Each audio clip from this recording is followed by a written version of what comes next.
Hello everyone, তো আরেকটি নতুন ব্লগ নিয়ে চলে এলাম। তো দেখো আজকে একগুচ্ছ সিম নিয়ে বসে পড়েছি। তোমরা দেখে বুঝতেই পারছো আজকে একটা সিমের কোনো রেসিপি নিয়ে এসেছি। হ্যাঁ, ঠিকই তাই। এই শীতের সিম দিয়ে আজকে করব সিম বাটা। তো ইউনিক একটা রেসিপি। তো দেখো সব সিমগুলো ভালো করে আগে ধুয়ে নিয়েছি। ধুয়ে নিয়ে যে সিমের যেই সুতোগুলো থাকে এগুলো ভালো করে আমি প্রত্যেকটা সিমেরই একটা একটা করে ছাড়িয়ে নিচ্ছি। ছাড়িয়ে এটাকে দুভাগ করে কেটে নেব। তো এই দেখো সবগুলো কেটে নিয়েছি, ভেতরে পোকা আছে কিনা সেটাও ভালো করে দেখে নিয়েছি প্রত্যেকটাই।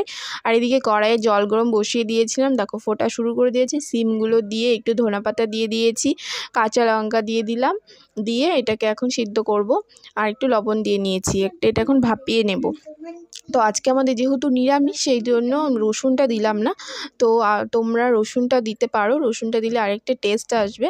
তো দেখো জলটা শুকিয়ে গেছে, এখন শিলনোড়ায় আমি সিমটাকে নিয়ে নিচ্ছি আর একটু কালো জিরাও নিয়ে নিলাম। এখন সবগুলো একসাথে বেটে নেব ভালো করে। তো এটা তোমরা মিক্সিতেও পেস্ট করতে পারো, কিন্তু বাটায় মানে শিলপাটায় বাটলে টেস্টটা একটা আলাদা আসে। তো দেখো আমি একদম মিহি করে বেটে নেব, বেটে নিচ্ছি। এটা গরম ভাতের সাথে খুব ভালো যাবে। তো দেখো আমি সবগুলো মিহি করে এখন বেটে নিচ্ছি একটু একটু করে। এখন কড়াইয়ে বসিয়ে দেব। দেখো সবগুলো আমার বাটা হয়ে গেছে। এখন কড়াই বসিয়ে দিয়ে কড়াই একটু সামান্য তেল দিয়ে নিয়েছি। নিয়ে এটা একটু নাড়াচাড়া করে তেলটা গরম হলে যে বেটে রেখেছিলাম সিমটা, তো ওই সিম বাটাটা এখন কড়াইয়ের তেলের মধ্যে দিয়ে দিলাম।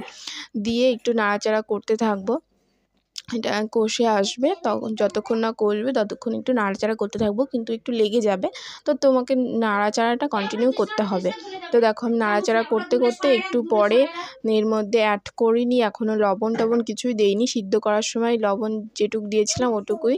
তারপরে যে এখন একটু লবণ দেব, তারপরে একটু সামান্য হলুদও তোমরা দিতে পারো, না চাইলে না দিতে পারো, সেটা কোনো মানে নিজের ব্যাপার। তো আমি হলুদটা দিয়েছিলাম একটু রং আসার জন্য। তো দেখো একটু কষে গেছে, এখন দিয়ে দিলাম একটু সামান্য পরিমাণে হলুদ, লবণ আর চিনি, স্বাদ আসার জন্য একটু চিনি দিয়ে দিয়েছিলাম। তো এখন সবগুলো ভালো করে মিক্স করে এখন আরেকটু নাড়াচাড়া করতে থাকবো। এগুলো যতক্ষণ না কষবে ততক্ষণ কষাতে থাকবো। তো দেখো ভালো করে নাড়াচাড়া করে এটা এখন অলরেডি হয়ে গেছে।